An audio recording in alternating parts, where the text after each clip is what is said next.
Hey guys, Jonah here, back with another beer review. And this time it's a supermarket beer, to keep people in the loop that don't have a beer 52 or don't go to the pub much.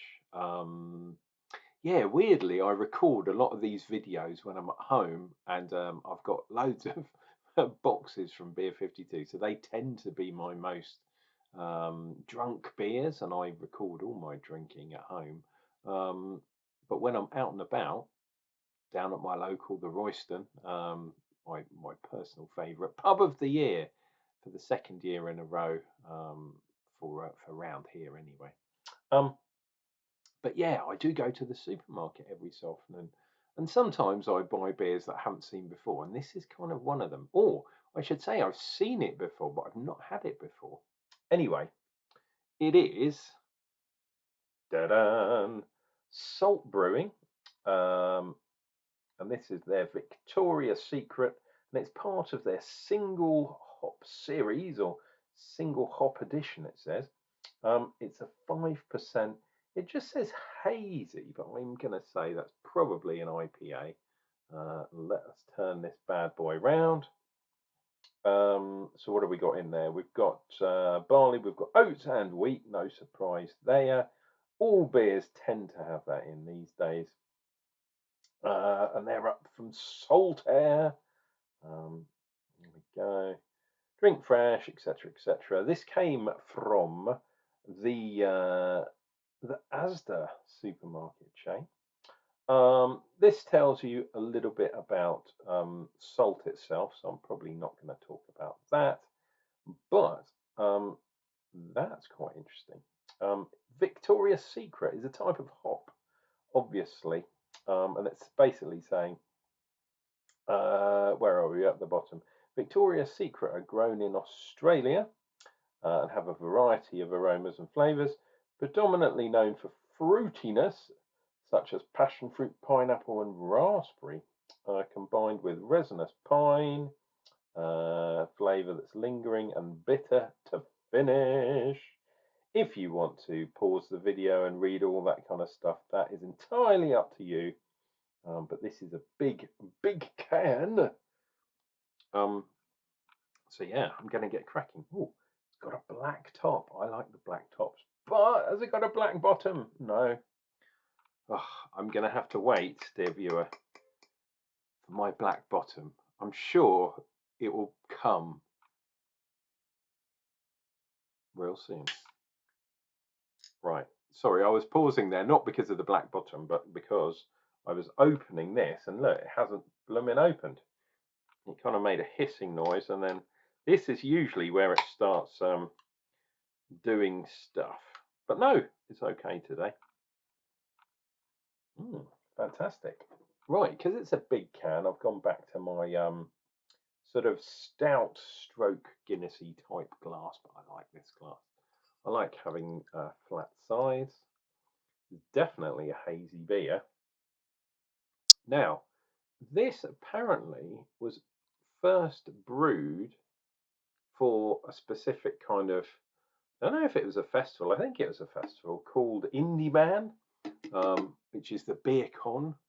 Was basically a craft fest. Here we go. Unfortunately, I'm too poor to go to craft beer festivals, but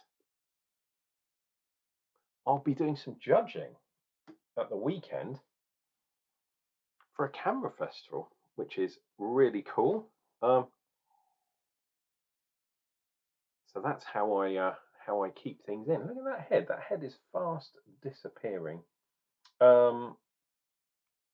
Yeah, so this was first brewed, I think it was sometime, what was it, 90, sorry, not 90, what am I talking about? 2015, 16, something like that. So a long time ago. And I've seen this before, but only this time of year. So I think they do it as a summer beer, like an end of summer beer, because, dear viewer, we are into September now. And more because I'm a tight bastard, I got this as part of the 4 for 3 deal at Asda.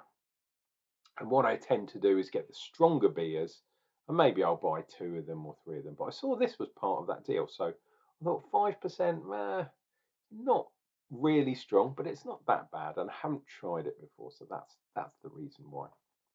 So that is borderline cloudy, don't you think? So this is really, really new school kind of thing. Yellow, definitely yellow. Perhaps a slightly deeper kind of hint of yellow. That's not lager yellow. That's slightly a touch darker than it would be normally.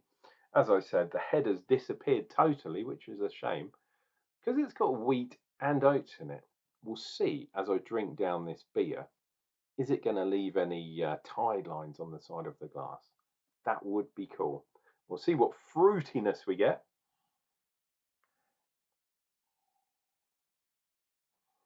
I'm more getting the kind of pine, the kind of resinous type thing, usually associated with Citra, but we know that in this case is Victoria's Secret. Doesn't actually say if there's any other kind of hops in there. Doesn't say if it's just dry hopped with this. I'm assuming, because it's a single hop series, the only hops in here are Victoria's Secret. But I'm getting that kind of pine, that kind of walking through a forest and dampness and dankness there too, which is pretty good. Right, cheers and beers. Oh, by the way, if you want to help me out, think about liking the video, subscribing to the channel, all that kind of good stuff, and leave a comment down below. Leaving comments apparently appeases the YouTube gods. So yeah, please leave a comment if you want to know things about me or if you want to know something about the beer. Cheers and beers.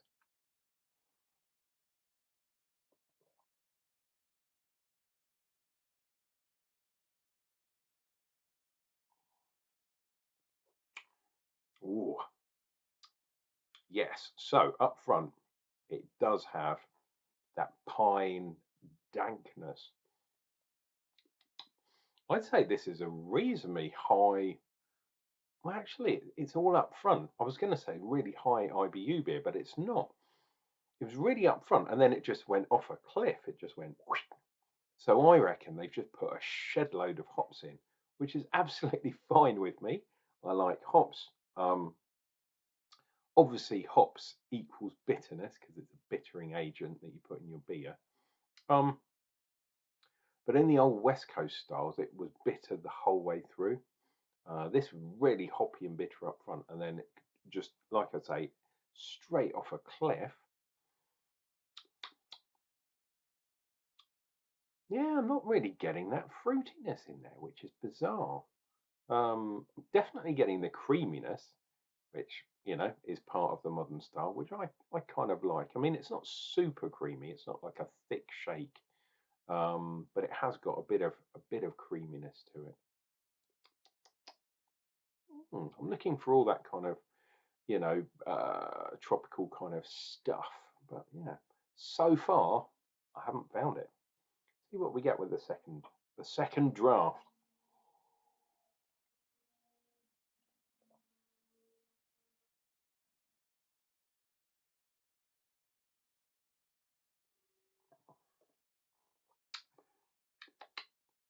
So that hoppiness is there. Okay. Yeah, now I'm getting the kind of fruit, but it's kind of it's a bit of sour fruit and it's mixed in with that that hoppiness, that kind of high bittering kind of thing. So it's like bitter fruit. Then the creaminess kicks in, but it takes you so far down. For me, I'm not getting much fruit on this bad boy, which is interesting because they were selling it as though, oh, you're going to get loads of fruit. What did they say?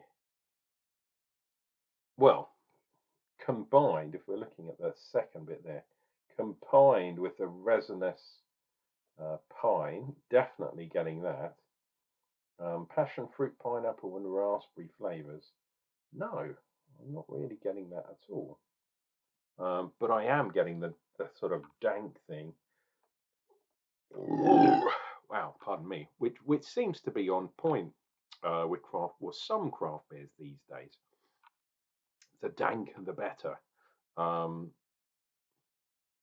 and you know, I don't mind a dank beer, but I quite like the fruity ones too.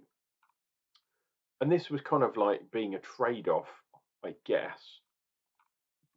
Pardon me. Um, but yeah, it's more like that verdant kind of thing, which I found out is yeah, Verdant, the brewer, I should say, has a specific yeast that they use, called the Verdant yeast, obviously, and it tends to pull out more greenness, more dankness. So lots of people um, talk about the Verdant yeast. I'll tell you the other thing. Look at that. I'll clean off some of that haze. Absolutely nothing. No head watch at all. Very strange. What is that about? Have I got a wrong un? Is that why it was part of an offer in the Sainsbury's, in the yeah, in the Asda? No, it says drink by 25. They haven't printed it very well on the bottom of that can. Oh, dung dung dung. You going to focus on there? Wow, this camera is awful. But oh, dear viewer, what is going on?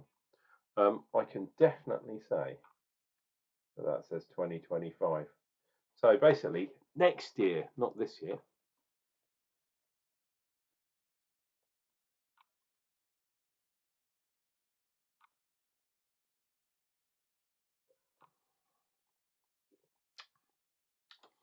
Okay, right. So in that last sip, with the haziness in there, I was getting a little bit of fruit. So maybe the the hop particulates, the flavonoids, all that kind of nonsense, if you agree, kind of maybe settled out a bit, but it's still dank. It's still dankness. My goodness, look, where is the head? Look, there's a tiny bit just down here, but yeah, weird. I suspect that that wasn't the best can, but if you like your kind of dank, new style kind of hoppy beers, and you don't like strong beers, because dank beers usually are double IPAs and that kind of stuff. This one's only at 5%. But there it is. It's the Victoria's Secret single hop edition at 5%. I wouldn't go looking for that if you don't like a dank beer. If you're looking for a fruity beer, I suggest you look elsewhere because, yeah, in my humble opinion, dear viewer, not very fruity, I'm afraid. This has been your loving Uncle Jonna drinking another beer with you purely for your entertainment. But don't panic, I'll be back. And I'll be back with another beer review real soon.